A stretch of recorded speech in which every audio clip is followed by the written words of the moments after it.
everyone, and welcome back to the Covey Wellness Center podcast. I am your host, Sarah Covey, and I'm really excited to be here with you in season 3 of the podcast.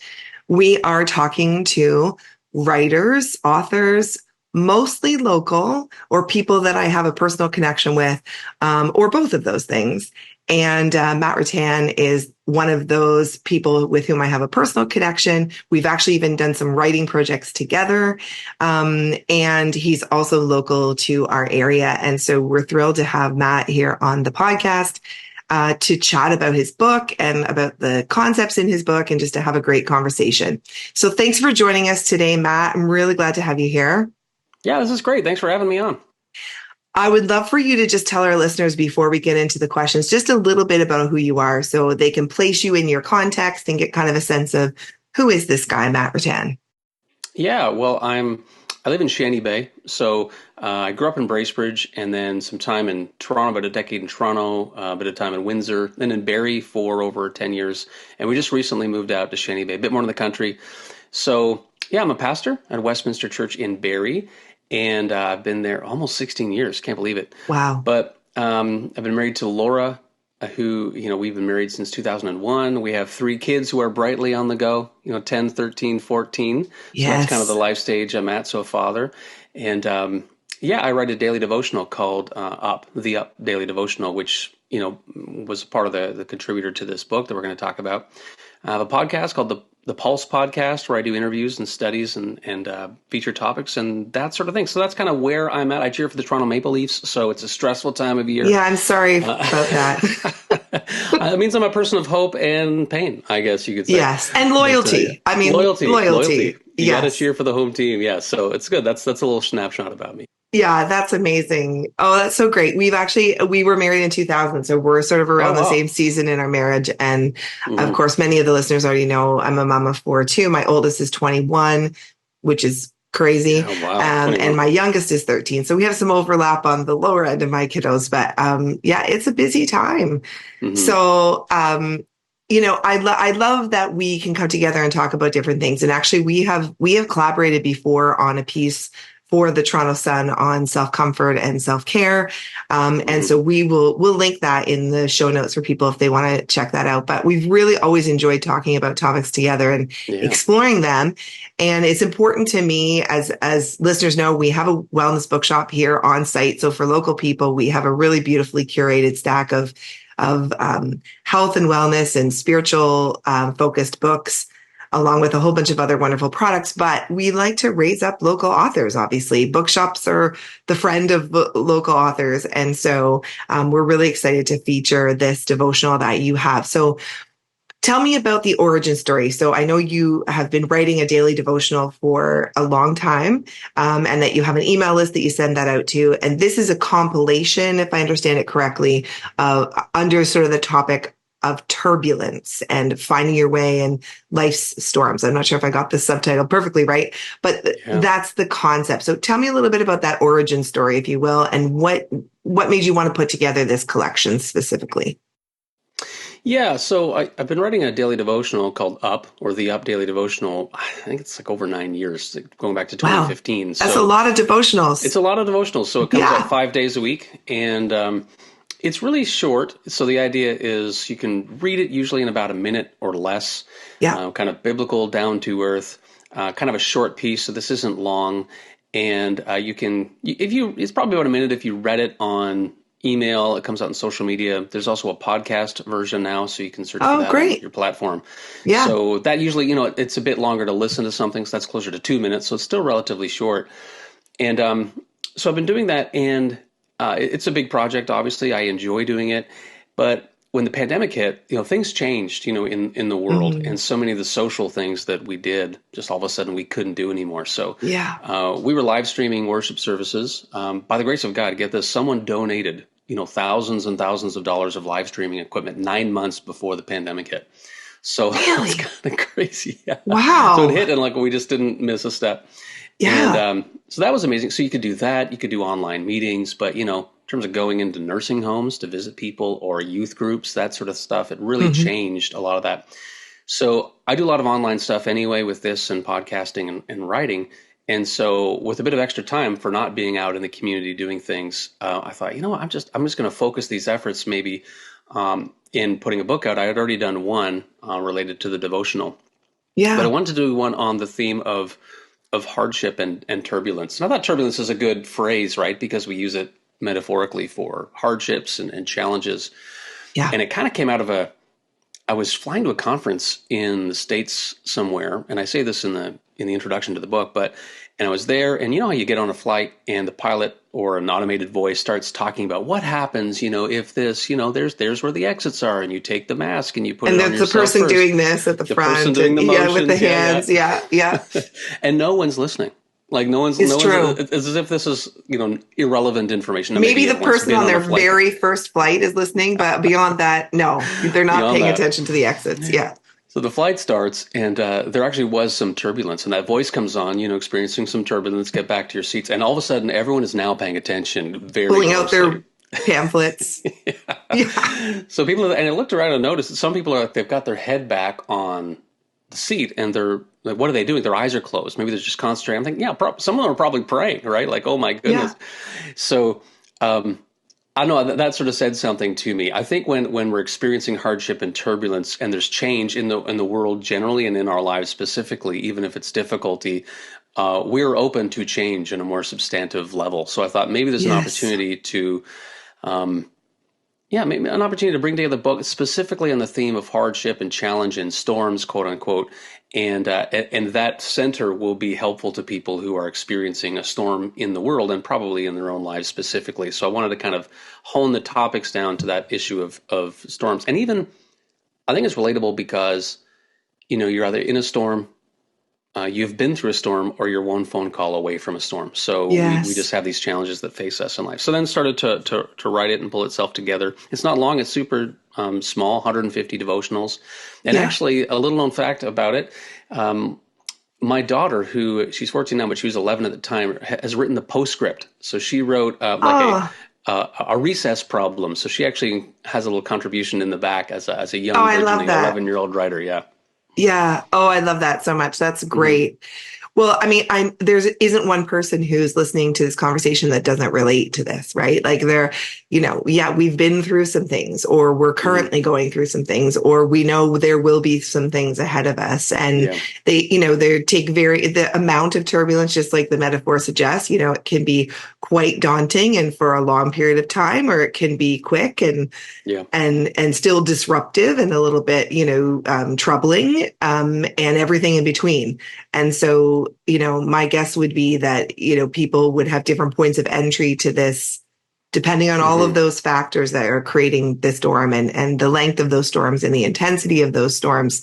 And they've been engaged with it. And so I'm curious, just from a logistics standpoint, did you pull certain devotionals from ones that you had written and themed them and built them out, or did you rewrite entirely, or like, how did you conceptually come up with the topics for the 150 that you produced that way? Well, when you write, you've been doing it for years and years, you've got these, archives. A lot of content, right? A lot of archives. So some of them I was writing kind of in the moment, but a lot of them I did kind of go back and pull from previous content. And so I think that, I like to have them organized so that, you can go back and find a certain theme quickly. And, I always have kind of catalogs of things. So that was good. And then you kind of go through them and say, okay, you need to update some of them. Maybe there's a cultural reference that doesn't make sense anymore. Sure. Or maybe you kind of want to change some wording of this or that just to reflect the current reality. And also when you're writing something like a book, it's a broad audience. You don't know who's picking it up. Right. So if you're talking one-on-one, someone comes in to you, hey, Sarah, I've got these challenges. You're going to be listening and what you say, some of the stuff's going to be applicable regardless, but some of the stuff depends on them. So it's details. You kind of have to go through, okay, what is specific enough to be helpful, but broad enough to, be a wide tent that's going to be accessible to a lot of people. So it's just kind of a curating like that. Yeah, I think that's interesting. And I'm sure that probably in the process of going back and reflecting and pulling things, like, I don't know, this is how I am with previous blog posts. Like we have I used to have a blog, and then when we developed Covey Wellness Center, we ported what was relevant from the blog into the blog on Covey Wellness Center. And sort of like, does this make sense? Is this going to even help people? And then we've written some new stuff, but I go back to things and I think, gosh, like, did I write that? That's really helpful, and like, that's a good reminder for me. And I don't know if you had that experience as well, but just, our own reflection, like there's something about writing for others and how that impacts us and our own reflection on those topics and how they're reminders. Like maybe it's a funny thing to say, but I would guess that you could read your own devotional and it would help you. Is that a fair assumption? Yeah, absolutely. It can. And like I'm a pastor, so I'm a preacher. And we have this saying that, you're always preaching to yourself first. Yeah. And so it's like, is this helpful to me? Does this make sense to me? Am I willing to, apply this to my own life? So I absolutely. And I'll even keep a log of things that I will come up, because quite often you're quoting someone else. Hey, here's something by this sociologist, or here's something by this biblical scholar. I've got a separate little list, things to remember. So I can kind of go back and review it. So absolutely. So even reading an old devotional, and or occasionally it was like, oh, here's an idea that was shared 5 years ago, but I've forgotten doing it. So now I'm like hearing it. So absolutely, it's a good process of discovery. It kind of keeps you learning. We've always got stuff to learn and room to grow. Yeah. And I find with devotionals, like, I'll work through them in different seasons, but then I'll pull them back off the shelf, a few years later and say, I think this would be good for me again. And maybe that's true of like passages of scripture as well, that, we've heard them. And then in different seasons, we go back to them and we're like, wow, like that's profound for this point in time. And, so I do like the, fluidity, I guess, of that type of writing, that it's really, you can pick up and put down and it's accessible. And I mean, even just the functionality of it for what you're writing daily. People are busy. I mean, that's a topic to consider whether that's the best way for us to be, but people are busy. And so being able to have something that's a couple of minutes to bring a thought to their day that maybe can anchor them through the day and that they can meditate on throughout the day and come back to, that's just simple, but it's a reminder, of God's goodness, or of a promise, or of a mindset that's helpful. Those kinds of things, those little things consistently make a big difference. And so, I love that. So I wonder if you could talk a little bit about, I mean, we've alluded to this somewhat, but maybe expand a little bit more on how the storms of life kind of intersect with people's wellness journeys and people who might be reading or listening to the podcast. Where do you see that intersection? I think one of the big things first, Sarah, would be just that they do happen.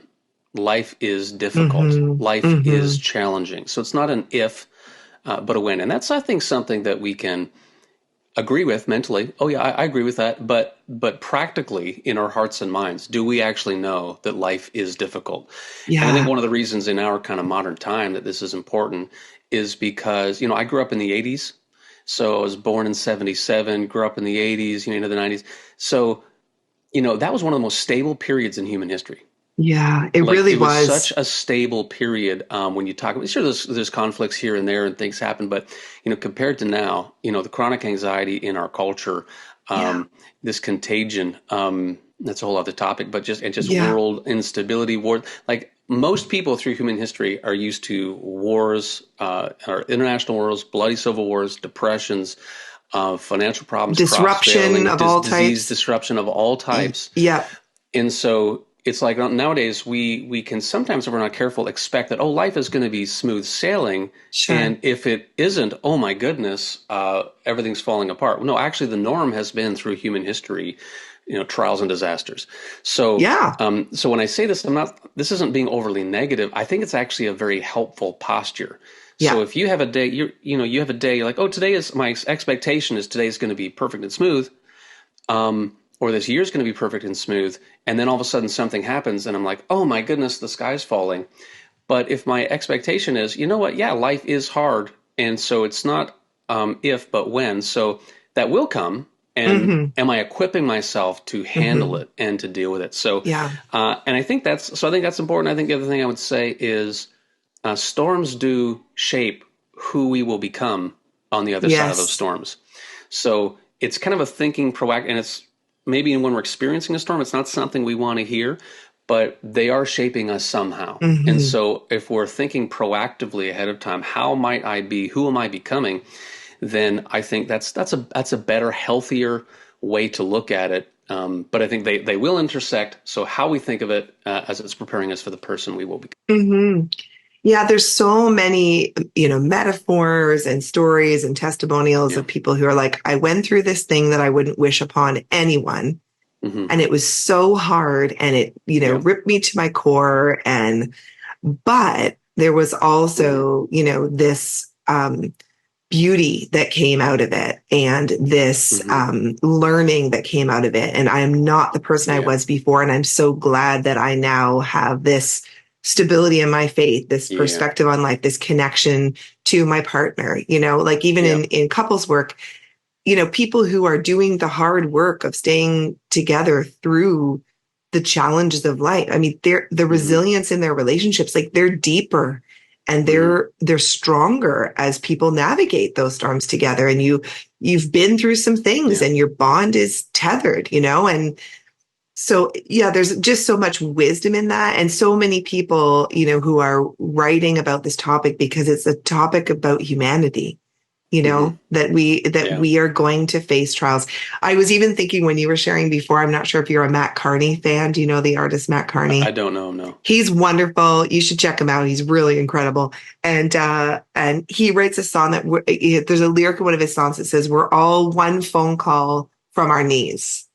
Yeah, we're all one phone call from our knees. And I was like, that is a powerful truth, And so, and that's not a doomsday catastrophic proclamation. That's just life is challenging and people are going to get sick and things are going to change. And there's grief and loss and hardship and turmoil and people are struggling.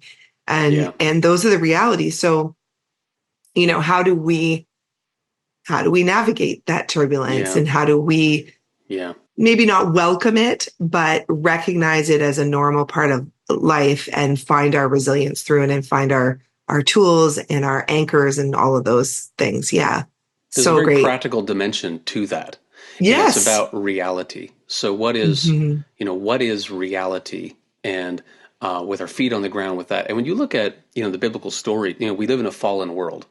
So this world, there's darkness, there's brokenness, there's sin, there's pain, there's all those things. That's the operative principle for the world in which we find ourselves. And when we forget that, other weird things can come into our minds. I think, like, to me, mixed up thinking results in mixed up living, in a sense. So when you're, okay, this is the challenging world we're living, and then you look at Job, look at, Jesus himself, he's the only perfect person who ever lived. And yet he goes through, trials and hardships and tribulations and everything else. And even just having that in mind, it's like, okay, that's helpful because sometimes we think, oh, I'm in this, I'm getting punished for something or whatever else. But if we recognize that this is a part of our reality, I think it kind of keeps our thinking more on track and we're better able to deal with and respond to it. Yeah, for sure. And I think when it's not close, like, when those realities are somehow maybe slightly removed from us, like we're just talking about, the decades, if you will, and sort of that maybe we're unaware of the fact that evil is still present in the world and that there is a spiritual battle going on. And then things happen and we go, oh my goodness, I can't believe that. There's sort of a shock about it instead of it's like, well, yeah, like maybe we haven't been attuned to what's been happening, but there are these realities that we're always navigating. And so, it's even, there's some interesting things in psychology where, for example, there's an exercise where you write your own eulogy in logotherapy. And your reason for that, is the same reason we practice Lent. Right? To remember that we are finite, that we are dust, and that our lives are not promised to be on the breaths of today, and we take it one day at a time. And so in remembering our death, we know how to live. And that can feel like a sort of morbid, concept in some ways, but it's really actually clarifying. So similar to what you're saying, when we recognize, like, we are going to have storms. We're going to be in seasons that are hard. Yeah. And then when we have seasons of ease, we're thankful, but we know that it's constantly changing and ebbing and flowing in our lives.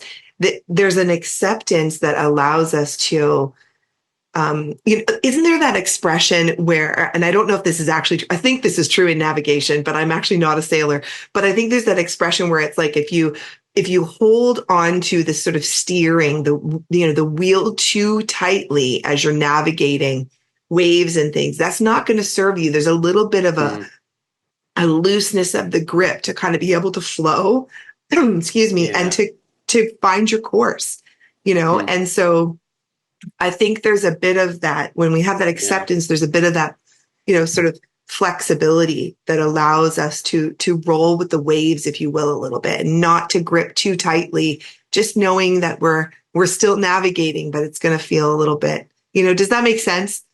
Yeah, I'm not a sailor, but it sounds right. It sounds right. So we're going to go with good. That, but it's that, and I can appreciate how that might be true with my imagination. But if you're a sailor and you're listening to this podcast, send us a message and let us know if we're right or wrong about that analogy. Yeah. But we're going to roll with it for now.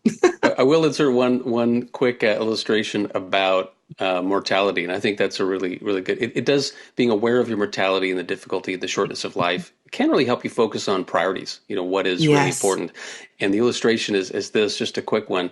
Richard Baxter was a Puritan writer. He was a pastor. And his wife, Margaret, apparently she kept a human skull on her dresser so that every day when she woke up, she saw the first thing she saw was this human skull. Like, I'm thinking, I don't want to do that. That sounds weird. But it's very Hamlet vibe, right? Pondering the to be or not to be. But they lived through time where, there was a plague and, half the people in town died, Yes. So, and they're ministering in the context of this and everything else. But I thought it was like, life can end any moment and we're going to live it to the glory of God. And we're going to seek to be Jesus' hands and feet, to be a blessing to others. And we don't know how much time we have, but there's a realism to that, which I think is helpful. Yes. Yes, a couple of things come to mind even with that comment. Like one of the things is that, anxiety is future oriented. And so if you're living in this moment today with that awareness, you're not getting ahead of yourselves into the what ifs and what might happen. It's like, this is the day that the Lord has made, right? We're going to live in this day, in these moments, day by day, trusting in having faith, moving forward, but not getting so far ahead of ourselves that we're activating this lack of control, anxiety, anticipatory stuff that goes on. So there's sort of a grounding in that as well, so, which is so important. Yeah. There's another thing I've lost it, but we'll come back to it if it comes back to my mind. But I know, I'm sure there are people listening and they're in a variety, of storms in their own life right now. Maybe they have a really terrible diagnosis. Maybe they're going through the loss of a loved one or a relationship, discord of some kind or breakup of some kind. Maybe they're really struggling to know the direction of their life and are having difficulty knowing just where to put their efforts or to aim, or they're, really at a point where they're stagnating in their career. Like there's just so many things that come our way. They're worried about a child. I mean, that's a common one for parents, like a child who's going through something really hard and they just are feeling helpless or hopeless. And so I wonder what you would say to the person who's like in the storm right now.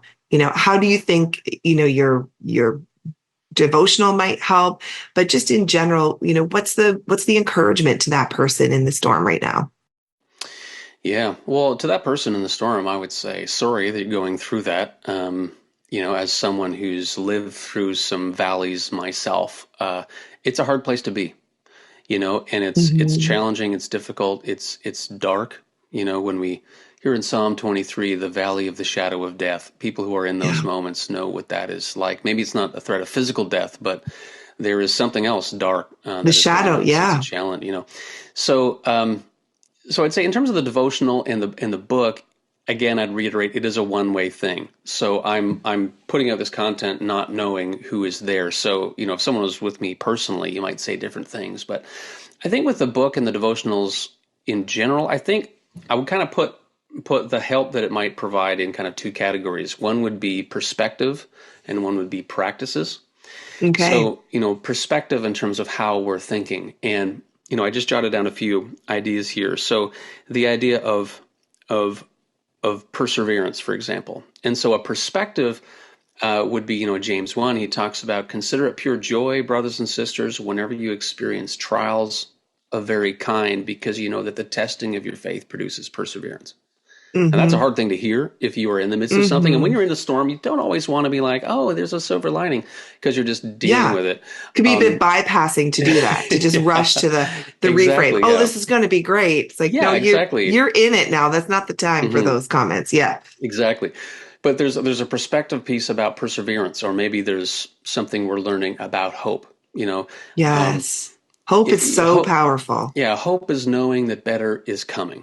So that's really what hope is. And so the idea is that, and over time, someone might develop a sensitivity to this, that, this dark chapter isn't the defining chapter, nor is it the only chapter. So there's kind of a future orientation as it relates to hope, which can be good, which maybe counters maybe kind of an anxious thinking or catastrophic about catastrophic doomsday, all that kind of stuff. So perspective, even refining. I highlighted one example. So this is from the book, page 215. And I quote here Jonathan Haidt, who I'll mention with the book later. But, he says that people need adversity, setbacks, perhaps even trauma to reach the highest levels of strength, fulfillment, and personal development. And so I go on and talk about that a little bit. And going back to what you said earlier, so sometimes people who have gone through something, it might not have been good, but the perspective piece is Romans 8:28. God can bring good out of all situations for those who are called according to his purpose. So the idea is like we look back and, oh, that happened. It was bad. I didn't like it. I wouldn't wish it for anybody. However, I know that made me stronger. That made me wiser. That made me more humble. So sometimes just it's a perspective piece. And the other half of it would be, and I would say this is one of the places where I get a lot of comments or feedback is the practices. So if there's perspective pieces that we are working at, what does it mean to trust God today? Who am I? What is my identity? Am I rooted? And what's the truth in this situation? What's real in this situation? Because we know with our minds, that's it's the battle for the mind. Yeah. But the practices around, okay, what are my daily habits? What am I doing on a daily basis, which is tethering me to, the wonderful, beautiful, loving, gracious, just truths of God. So practices that support that. Also, other sort of things like, how am I strengthening key relationships? So there might be a devotional on, okay, that's important. What am I doing proactively? Because people are like these stabilizing influences in our lives. Could be reflecting on your purpose. I'm a firm believer in, what you're doing influences how you're doing.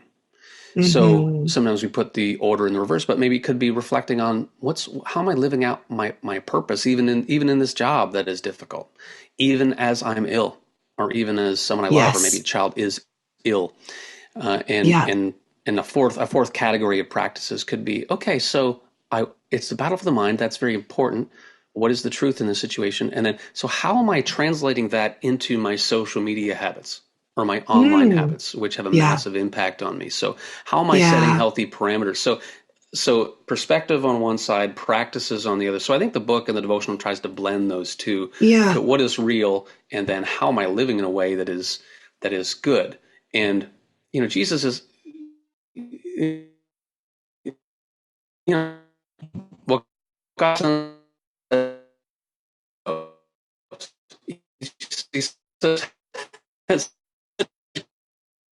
things. We have a lot. I think you are breaking up there right after you said Jesus is. See if you come back here momentarily.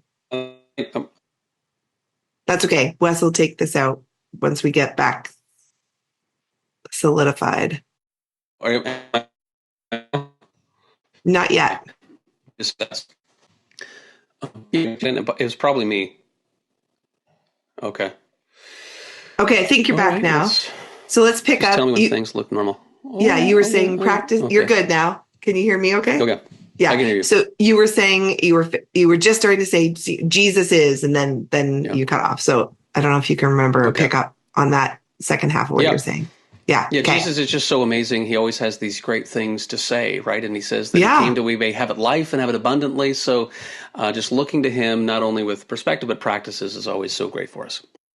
Yeah, and you know what? I think that people, I talk a lot about, I mean, that I try to do is to take information for people and bring it to transformation, right? Because we can have a lot of input and ideas, and we can read books and we can do things, but how do we translate that into actually how then shall we live, And so bridging those gaps in those ways with here's a perspective to think about, but here's a practice to actually bear that out, to try that, to have it impact your actual day-to-day life. I think that's so great to build those Mm-hmm. bridges for people and to integrate that application so well, because again, we can have so much access to knowledge and information, but does it lead us to that heart transformation? Does it actually impact our lives? And so I think that's a really great service to marry those two things together. That's awesome. So tell me I a like one little of the bit. short phrases. Oh yeah, go ahead. No, I was just going to say quickly, one of the short phrases that Jesus says a lot that sometimes we miss is like, whoever has ears to hear, let them hear. Now, what does Yes. that mean? Of course, we can hear this.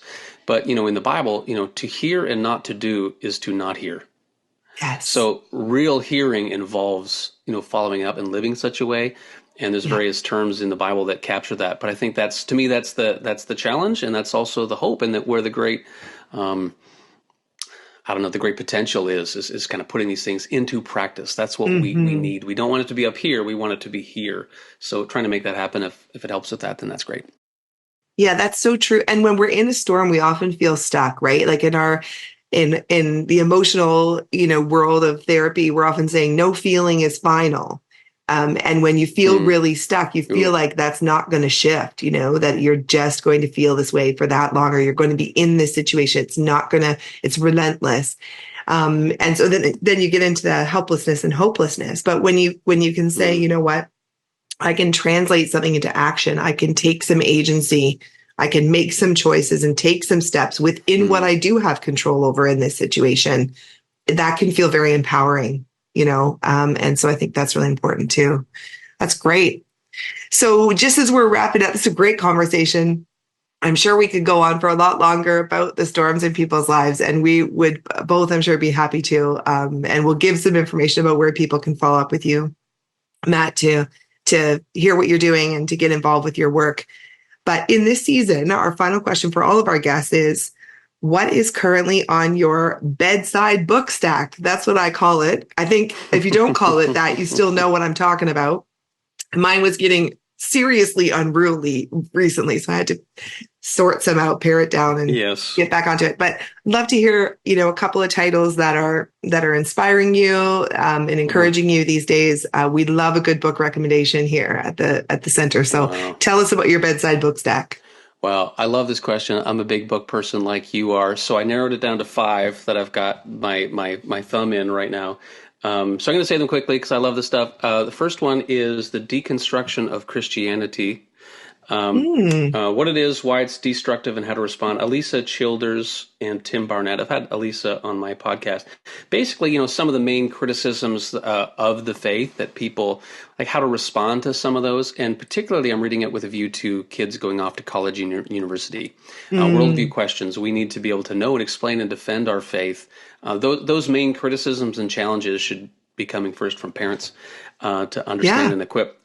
This is a reread. It's called Night. It's by Elie Wiesel. Yes. And so Elie Wiesel is a Holocaust survivor, and he's still alive, I believe. And it's a short book. Really, this is kind of historic because it was really one of the first books, probably the first book that someone wrote on the other side of World War II. And the reason I'm Yeah. rereading is because my son is doing a Holocaust project, so I'm kind of previewing it to see if it's Yeah. got some pretty big stuff in here. So I'm not sure if Yeah. it's age appropriate. Yeah. Lewis Bailey, The Practice of Piety, a Puritan devotional manual. So this is pretty Oh. old, but this is something that has recently come back into print. And at the time it was written, we're going back a couple hundred years here. Some ministers complained that people read this more than the Bible. So it was at one point in English history, it was pretty Central. influential. Yeah, and Yeah. so a really big passion of mine is just faith in the home, in the household. So it's pretty old. It's pretty old school, but there's some good gems in there. So I'm reading that. I think it's good. I Yeah, just yeah, like a comment there. yeah, yeah, I think we have a bit of a problem with reading just recent yeah, yeah. literature, We do, and from a perspective standpoint, we can absolutely. really be myopic in Hmm. that sense and just looking at current readers. And I think it's really important to read contextually in Yeah, Christendom and read yeah, from different ages and eras and let that inform our faith. So I absolutely. think, yeah, it's old school. I'm also an English teacher, by, Oh wow. so yeah, I'm a big fan of these old books. So, Oh yeah. bring them out. And if I find them in a used bookstore in a really cool leather bound copy, I'm even happier. I know. And they're around for a reason. They're classics for a reason, Yeah, right? that's Some right. such richness, people who've endured the storms. This is Yeah. a new book, Africanitis, Jim Ayukyukbong. So this is actually a congregant from Westminster. He's a doctor, and he's written this about Africa. He's from Cameroon, and Oh, a critical fascinating. and provocative analysis of issues and opportunities for Africa. So I'm just getting into this. It's just really interesting. There's some challenges there, but also some opportunities. So he, out of his own love for that continent. And then Wow. finally, and you saw that I posted this online the other day, Yes. The Anxious Generation, Jonathan Haidt, sociologist, How the Great Rewiring of Childhood is Causing an Epidemic of Mental Illness. So Yes. this is I personally think this is probably going to be one of the most significant books in our generation. So they Yeah. basically take mental health wellness indicators, especially for young people. Apparently, data we have for decades and decades, and really basically everything does a nosedive, mostly starting in 2012. Yep. So he highlights why that is. So self-harm goes up, anxiety, depression. Boys and girls are affected differently, mostly girls, but boys have their own kind of set of challenges. So he's just looking into that, and it's really, really good. And it's not just a doom and gloom, although there is a lot of doom and gloom, but also Yeah. tries to provide a critical analysis, but also some opportunities for going forward to help people, and especially people in Gen Z. They know they're not doing well. And so this Yeah. tries to help in a proactive way. Yeah, it's interesting. I had not heard of that book until you posted it, so Mm. I'm intrigued, absolutely, and we'll be bringing it into the bookstore for sure. But yeah, that's a big conversation and one that I hope to have with you at some point. So huge. Um, yeah, what a diverse bunch of books there. I mean, I love that's reading. Thanks. right. I love it too, and I just love that we're all over the place. In what interests you and just the joy of that exploration in books. I mean, we just share that in common. So it's pretty hard to be a writer and not be a reader. I mean, I really don't know anybody who doesn't marry the two things together Yeah. and the joy of it all. So thanks for those those will be really interesting reads. And I'm sure some of our listeners will tie into one. And I haven't looked at Night for a while. I used to have Mm. kids who would use that as one of their Mm. nonfiction, Yeah. project based books in, a grade 12 independent study class, that kind of thing. Cause it's just, really fascinating to look into nonfiction. So that was Mm-hmm. a reminder for me too of that great piece of work. So, And okay. he's been and one word on Yeah. him, Elie Wiesel, who's the Yeah. author. He's been really active in terms of speaking to people, including new generations of people coming up, because he's had this experience in the concentration camp. So he's been really an inspiring figure. And one of the things I love that he says is that the opposite. And he said this in I think it was a graduate address. A Mm, convocation, he said the opposite of the opposite of love isn't hate, it's apathy, okay. which I think is really helpful because the idea of just not caring Yeah. about the neighbor, not caring about what's happening to group such and such Mm, I thought that's always stuck with me, and obviously is born out of his own experience. But yeah. he's an inspiring person.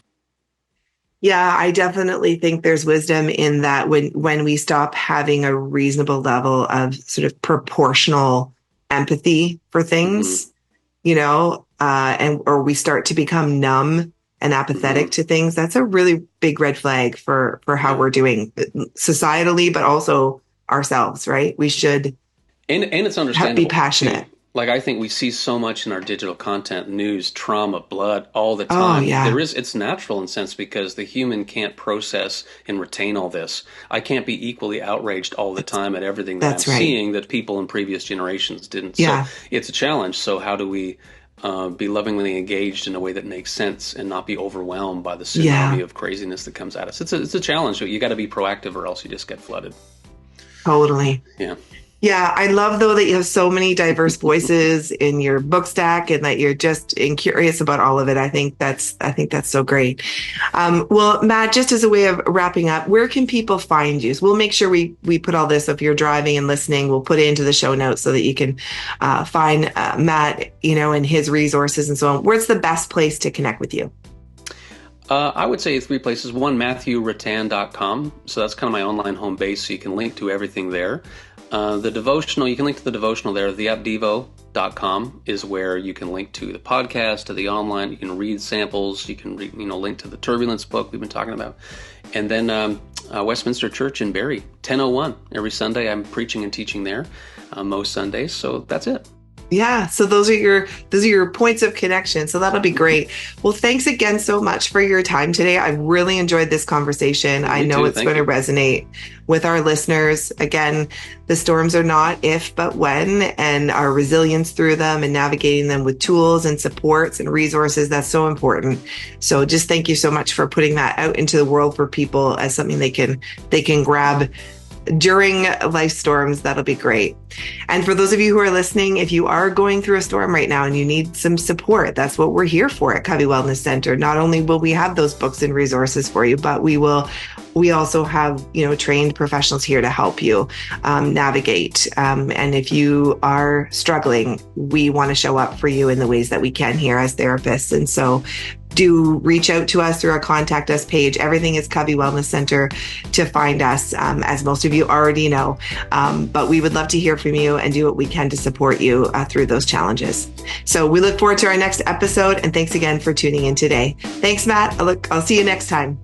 Take care. Thanks.